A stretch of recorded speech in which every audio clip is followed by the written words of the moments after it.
各位弟兄姐妹，大家早安，大家平安。感谢主的恩典带领我们在每一天当中都去经历上帝的恩典与同在，在许多的事情里面也经历到上帝的带领。今天我们一起来赞美上帝，一起来到上帝面前来领受上帝的恩典。我们要一起来敬拜上帝的慈爱，上帝对我们的祝福是如此的大，祝福满满在我们当中。我们一起来用这首台语的诗歌来敬拜上帝。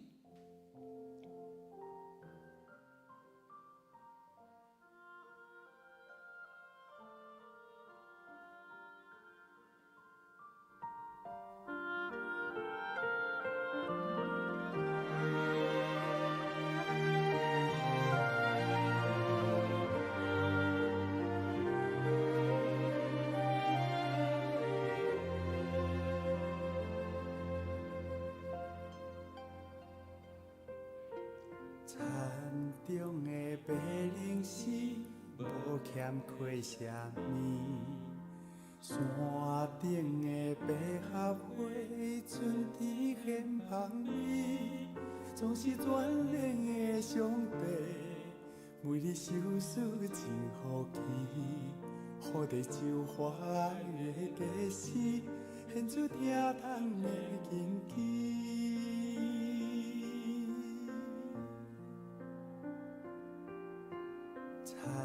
中的白灵丝，无欠缺什么；山顶的百合花，春天献芳味。总是全能的上帝，为你受事真福气，予地就花的假使，献出疼痛的根基。野花石雨满满，亲像海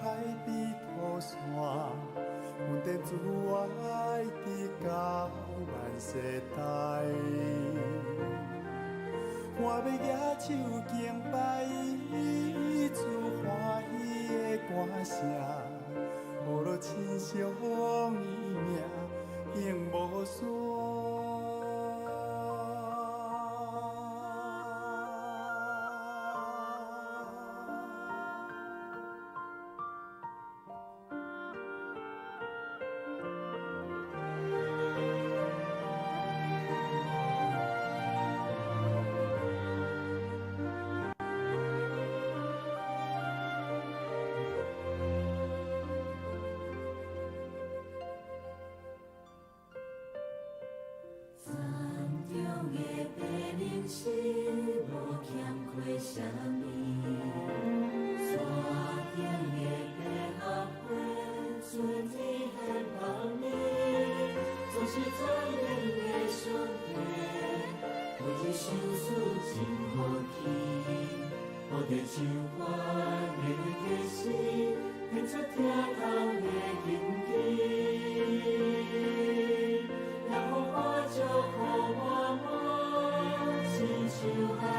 土山，稳定自爱直到万世代。我要举手敬拜伊，出欢喜的歌声，予落亲像伊名永无山。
主，我们感谢你恩典，你祝福在我们当中，你带领我们，在这许多世上的一切生物，你都看顾，你都保守。然而你在我们身上，你花了更多的心思，你要更大的祝福在我们当中。你让那些鸟儿，你让这许多的东西，它们没有欠缺，而在当中也让我们去享受你所赏赐的一切。主啊，全能上帝，你是这样的祝福我们。你的祝福就像天上的星星，海边的沙那么多，就像你对亚伯拉罕的祝福一样。主啊，也愿你的祝福临到我们。主，当我们聚集的时候，让我们在当中一起来领受你的恩典，一起来歌颂赞美主你的圣名。主，当我们聚集的时候，我们要来到你面前，将这些都摆上，感谢赞美主你的恩典。亲爱的主，当我们来到你面前，愿主你大大的赐福在我们当中。主，我们再次将我们的聚会恭敬的仰望，愿主的灵与我们同在。献上我们祷告祈求，都是奉靠主耶稣的名，阿们。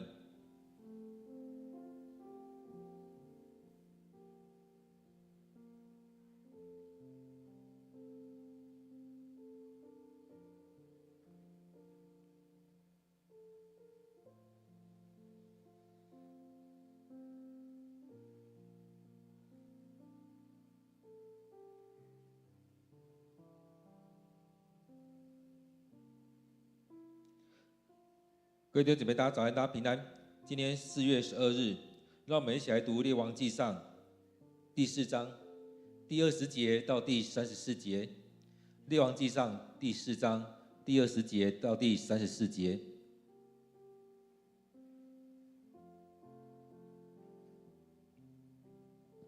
犹大和以色列的人民像海边的沙那么多，他们有吃有喝，非常快乐。所罗门的属国包括从幼发拉底河到非利士和埃及边境所有的国家。所罗门在世的日子，他们向他进贡，归顺他。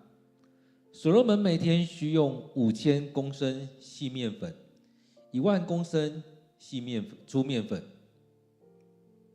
，10头牛栏里养的肥牛，20头牧场上养的肥牛，100只绵羊。此外还有鹿、羚羊、獐子和家禽等。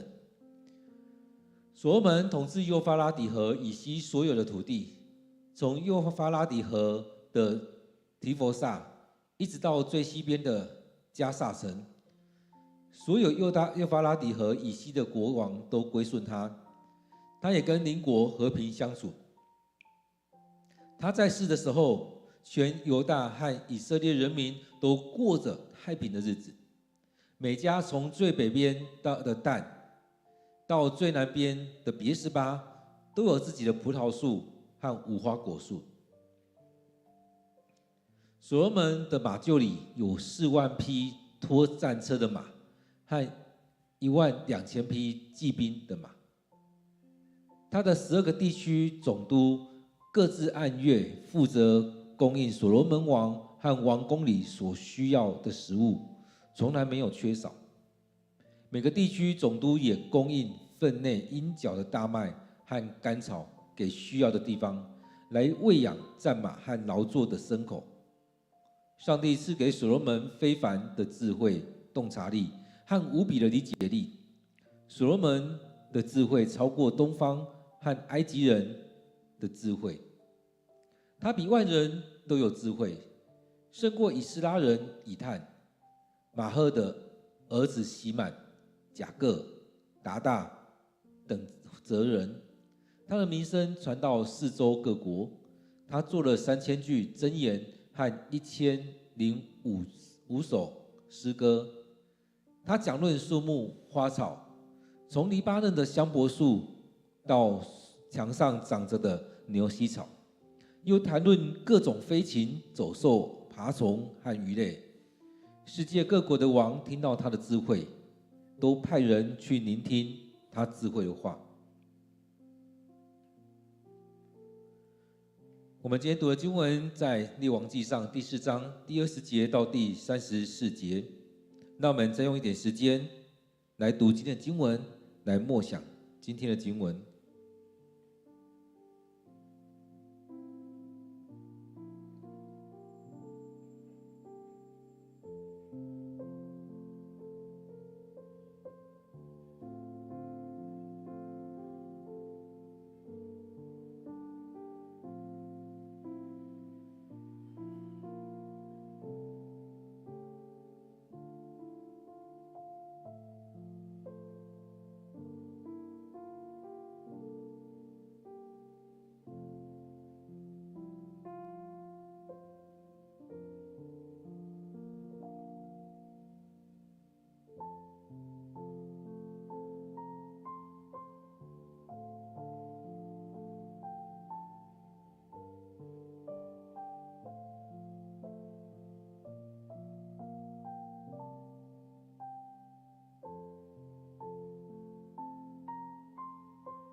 各位弟兄姐妹平安。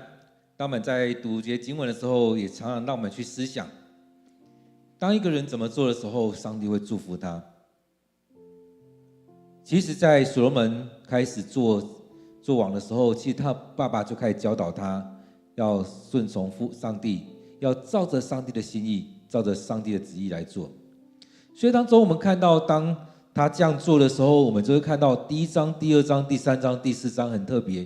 第1章怎么样来得到这个王位，是上帝所拣选的。第2章透过他父亲的教导，帮助他知道怎么样来做这些，所以他也要去处理这许多的事情。当大卫交代他的，他也很乖的就这样去做。所以有智慧的去处理那些事情的时候，也在第3章，上帝赐给他智慧，所以让大家知道他是很有智慧的。来到第4章的时候，就看到他开始在做这样的很多的布局处理，这在他的职选当中是可以去做的，而也就这样一步一步的走过来，一步一步的预备过来，来到第4章。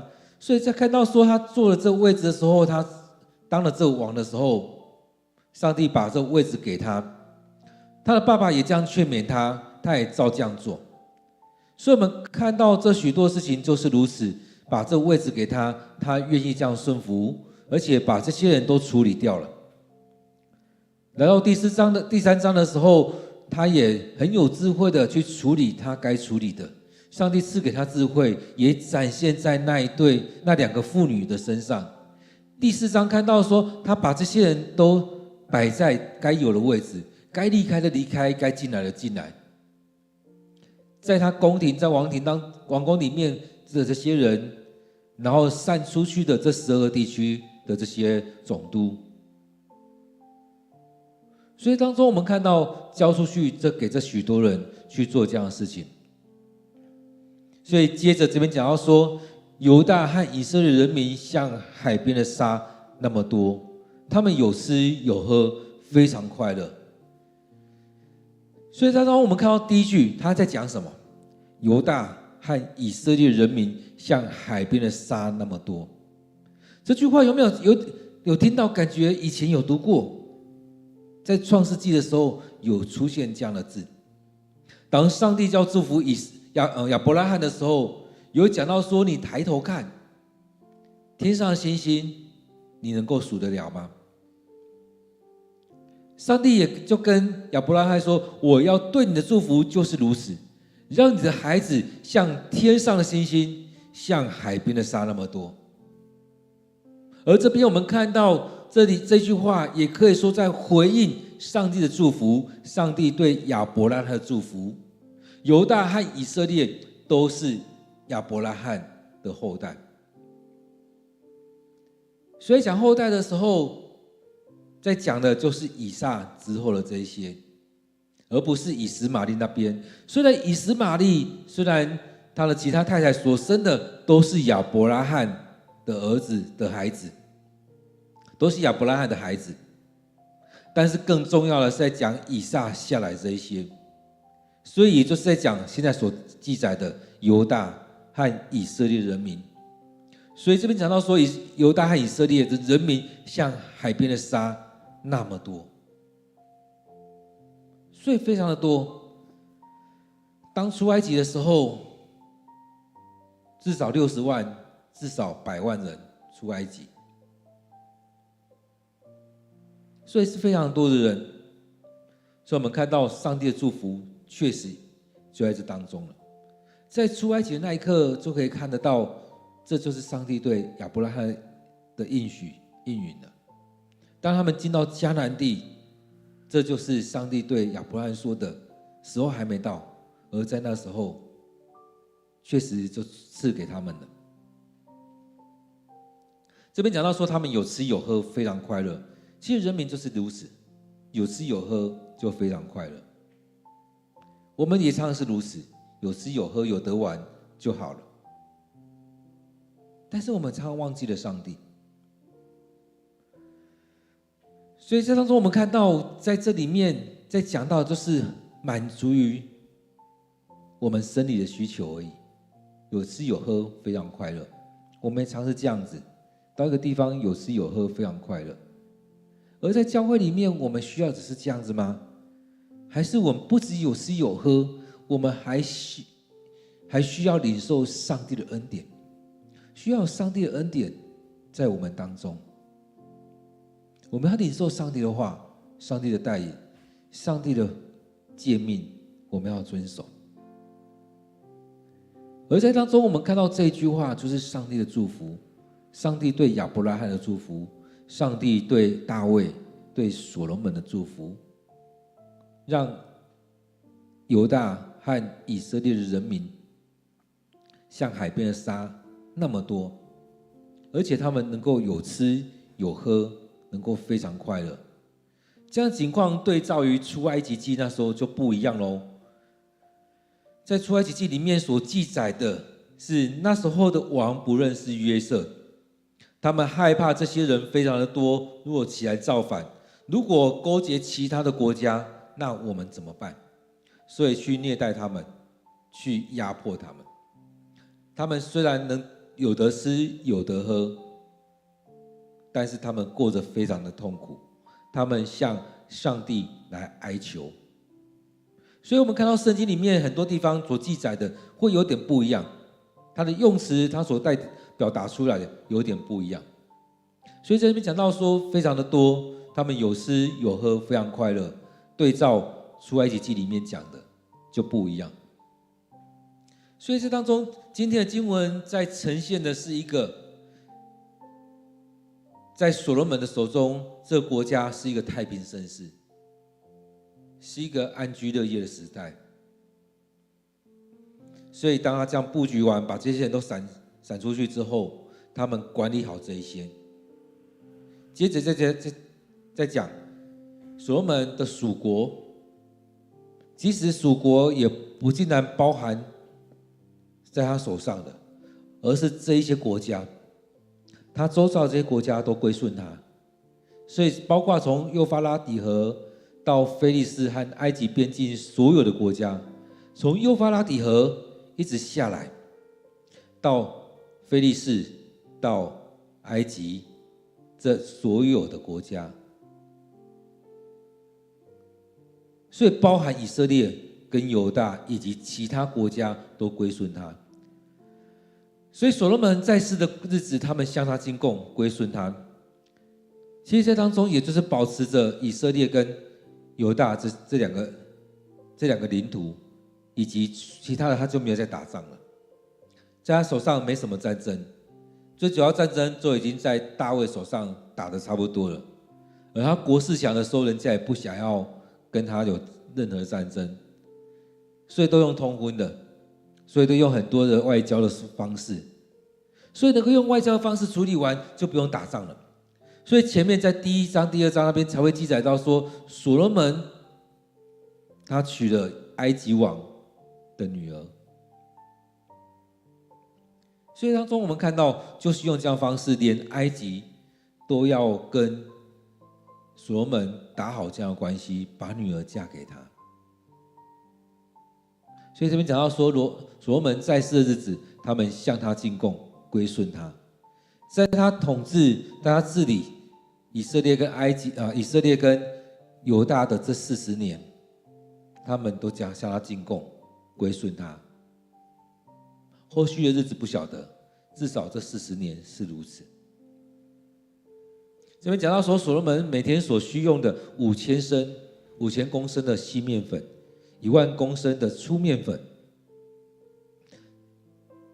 ，10头牛栏里养的肥牛，20头牧场上养的肥牛，这2个，我想大家应该会知道不一样，在牛栏，在牧场，那种牛养出来会不一样。其实他是这样讲，如果我们现在讲的话，会讲到说，像日本和牛就有好几种不同的和牛，台湾有黄牛等等的牛，每个国家有不同的，而养的方式就不一样。这边讲100只绵羊，此外还有鹿、羚羊、獐子和家禽等等，有非常多。所罗门需要的非常多，当然不是只有他一个人吃啊，是整个王宫是需要的。这边继续讲到说，所罗门统治幼发拉底河以西所有的土地，从幼发拉底河的萨佛提一直到最西边的萨迦，所有幼发拉底河以西的国王都归顺他，他也跟邻国和平相处。所以当中我们可以看到，这就是一个太平盛世的状态了，大家都归顺他，跟他和平相处。在当中看到他的国势是强的，听到他是有智慧的，所以在这许多事情当中是这样处理，所以就不会跟他有什么样的打仗啊等等的，大家和平相处。我想人就是这样子，看到比较强的就好来好去，而且他也对我们不错，那就好来好去就好了，和平相处就好了，何必这样去跟他打仗呢？何必自取其辱呢？所以在这个过程当中，再次讲到他在世的时候，全犹大和以色列人民都过着太平的日子。其实这句话从第1节就已经讲了，他们有吃有喝，非常快乐。前面讲到说他在世的日子，其他国家都跟他和平相处，都对他们进贡。这边讲到说他在世的时候，这30-40年，犹大和以色列人民都过着太平的日子。所以每家从最北边的但到最南边的别是巴，都有自己的葡萄树和无花果，所以他们有自己的产业，他们能够供应自己的需要，所以他们不缺乏。所以我们看到这样一个强盛的国家的时候，他们不缺乏。而在当中我们看到在讲整个以色列的时候，其实常爱讲到说，从但到别是巴，也就像我们常爱讲的，从基隆，或我们会讲从台北或从基隆到恒春。所以这也是他们一个讲法，对我们来讲的概念也就是如此。所以从基隆到恒春的状况，就是包含了整个台湾。这个讲法从但到别是巴，就是包含了整个以色列和犹大。所以圣经里面有时候会讲到用这样的方式。而讲到别是巴的时候，还有没有记得亚伯拉罕其实他后来时间都是住在别是巴。当雅各要带着他们全家进到埃及的时候，他也先在别是巴那边向上帝献祭，因为过了别是巴，也就是要进到其他国度去了，要进到埃及去了。所以那种感觉就很像离开别是巴，上帝就没有跟我们在一起了。对他们当时人概念就是如此，一开始会认为一个神就是他们家族的神，家庭的神，到后来变家族的神，后来变这整个民族的神。而对他们来讲，这整块土地就是后来的迦南地。对他们来讲，就是离开了，上帝会不会跟他们过去？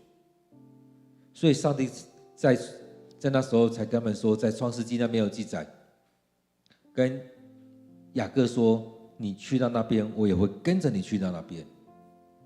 所以也在表明，上帝不单单只是别是巴以北的这些地方我存在而已。所以你去到埃及，我依然与你同在。所以就讲到说，他们有自己的产业，从但到别是巴，这些犹太人啊，这些犹大以色列的人民有自己的产业。而所罗门呢，他的马厩里面有4万匹拖战车的马匹，和12000匹骑马的兵，骑兵的马。所以当中我们看到有这么多的马，也就是我们现在看的，常常在展示国力的时候会怎么展示？我们有多少的战车，我们有多少的飞机，有多少的飞弹，就是如此。所以这也是一种武力的展示，有多少的战车的马，有多少骑兵的马，这就是一种武力。在当中，在打仗的时候，我们有这么多，当然要需要这么多的草料。所以这边讲到说，他的12个地区的总督各自按月负责供应所罗门王和王宫里所需的食物，从来没有缺少。很重要这一句，从来没有缺少。怎么样才会没有缺少？丰丰富富。如果你刚刚好的时候，有时候会多一点少一点，但是这些总督他们所需用的，他们所得着的是超过需要的，所以这些人民他们的领受是非常丰盛的，他们是丰收的，是丰盛的，他们所领受是非常多的，所以他们给王的也不会计较那么多，该给王就给，从来没有缺少。其实当我们在收入，有没有看到我们生活就是如此？我们每天的需要啊，每个月需要可能是3万块，那我们的收入如果是2万的时候，我们就会开始在那边算，哇，这2万怎么用，怎么样，就很缺乏。如果是3万刚刚好的时候呢，我们就会去计算，我怎样才能把这些东西用得刚刚好。如果你的收入是5万、8万、10万，那你要去花这3万、4万，对你来讲就不会计较那么多，你会做好很好的规划，而这3万、4万你就会很多的调整，你就不会想啊，我要3万怎么样？就是如此。我相信是超过的，是丰盛的，那种从来没有缺少，所推回去看，也就是他们所领受的是更丰盛的。所以当中也让我们来看，当我们在看到教会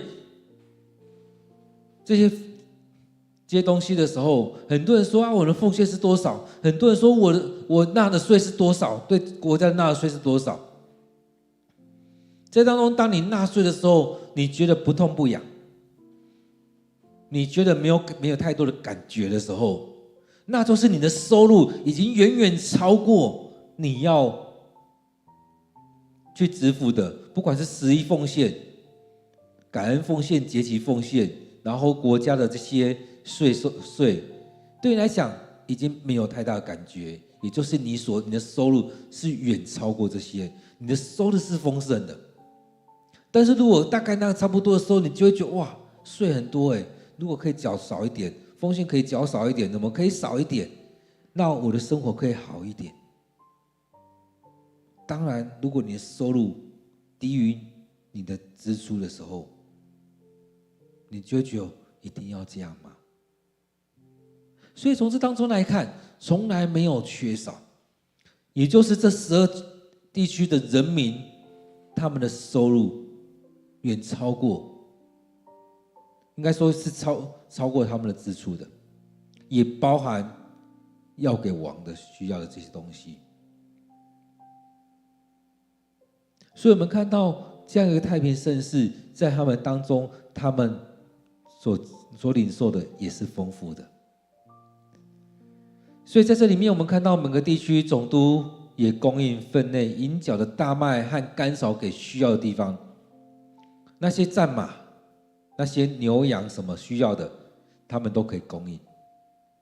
这就是上帝的祝福，让他们不缺乏，而且是丰盛有余。我们所求何尝不是如此呢？我们也希望能够丰盛有余，我们也希望上帝供应的是丰丰富富的，所以我们要真的去经历这样一个丰丰富富的上帝在我们当中。因此，这里面我们看到上帝赐给所罗门非凡的智慧、洞察力和无比的理解力。所以当中我们看到所罗门所领受的就是如此，上帝所赐给他的就是这样子。所以上帝大大祝福在当中，也就是前面所在讲的，当上帝要赐福的时候，他愿意领受的是什么？他求的就是让我有智慧，让我有辨别力，有明辨的心，去处理好这个国家所有的事情。所以这边讲到说，上帝赐给所罗门非凡的智慧、洞察力和无比的理解力，所以有智慧去处理事情，有智慧去明白这些事情，去理解这些事情，这样才能把这些事情好好的处理完。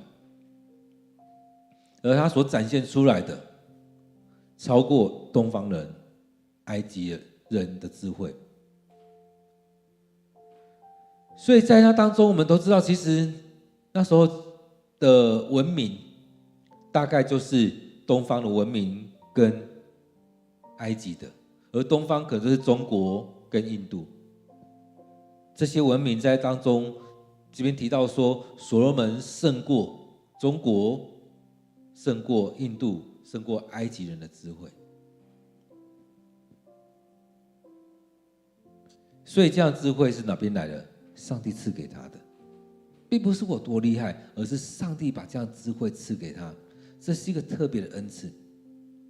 而他也将这样的智慧应用在治理国家、处理这许多的事情，跟各个国家的外交。当然也有许多的著作出来。他的智慧比万人有智慧，胜过以斯拉人以探、马赫的儿子希曼、贾各达大等哲人，他的名声传到四周各国。他总共做了3000句箴言和1005首诗歌，或许这些东西有可能比大卫还多。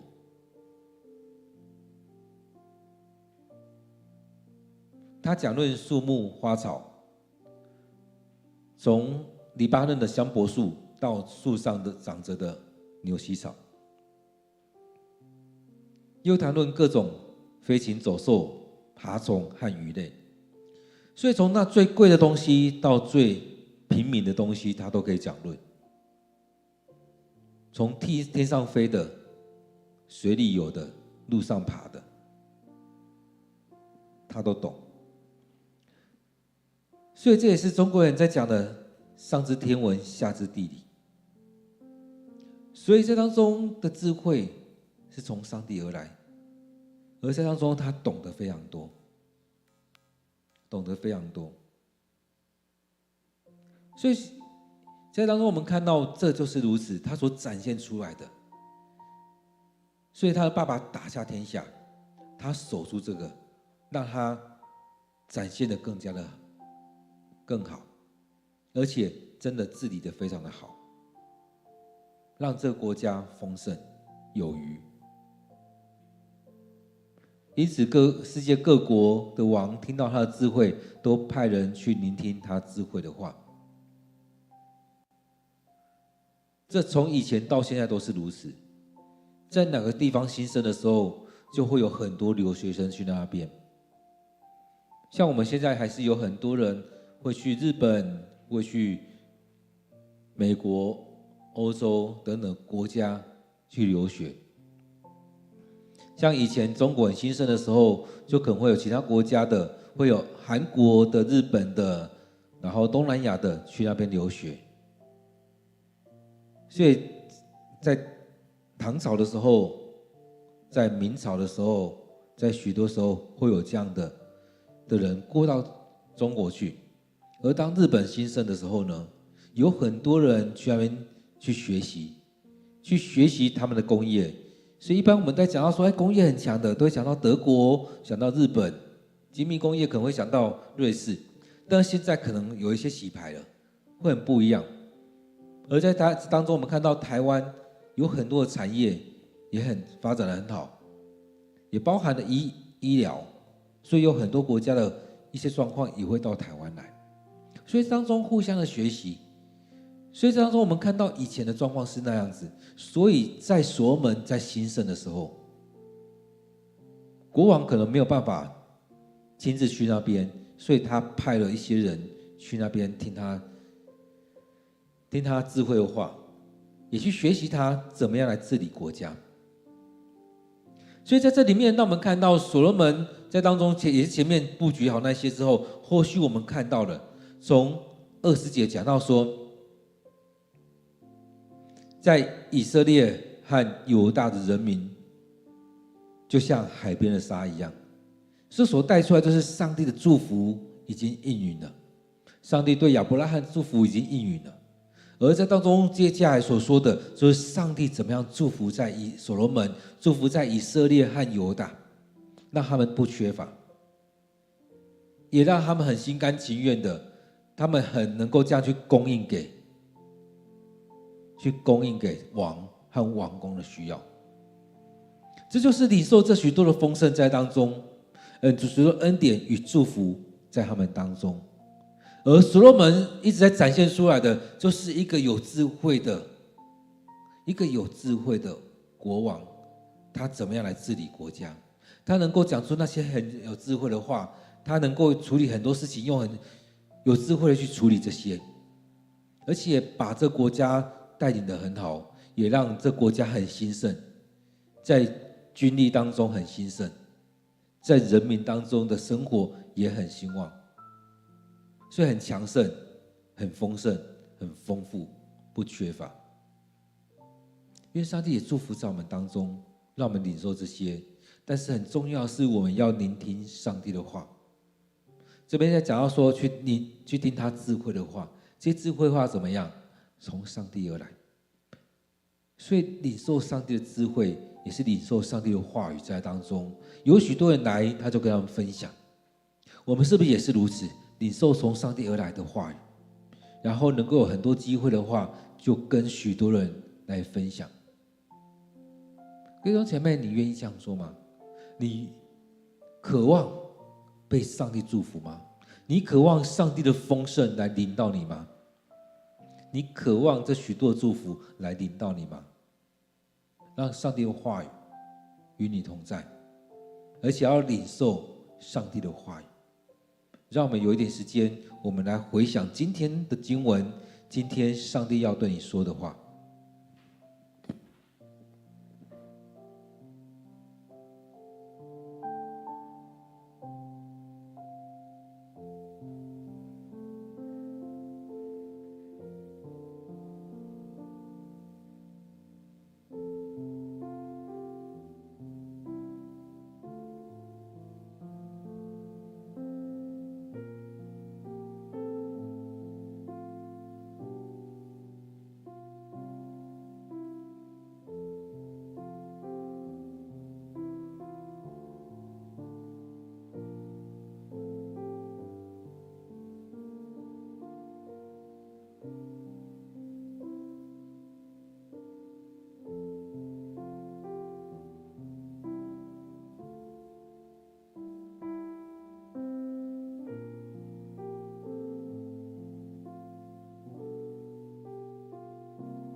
主，我们感谢你是丰盛的上帝，你要祝福在我们当中，你要让我们领受你的丰盛、你的恩典。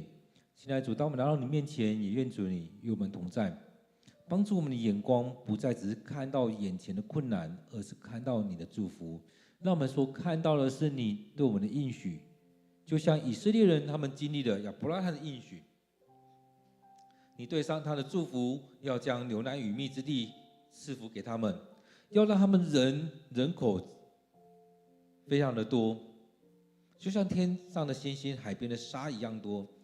当他们面对这些的时候，也要去领受这许多的恩典。或许不在于那么快的看见，然而他们相信的领受，信心的领受。主要在我们生命里面，让我们去经历这一些，让我们领受你的从你而来的恩典与丰盛。愿主你赐福与我们同在。亲爱的主，当我们来到你面前，恳求你带领我们，让我们领受你的丰盛，让我们领受你的恩典与祝福。感谢赞美你，你就要在当中来掌权。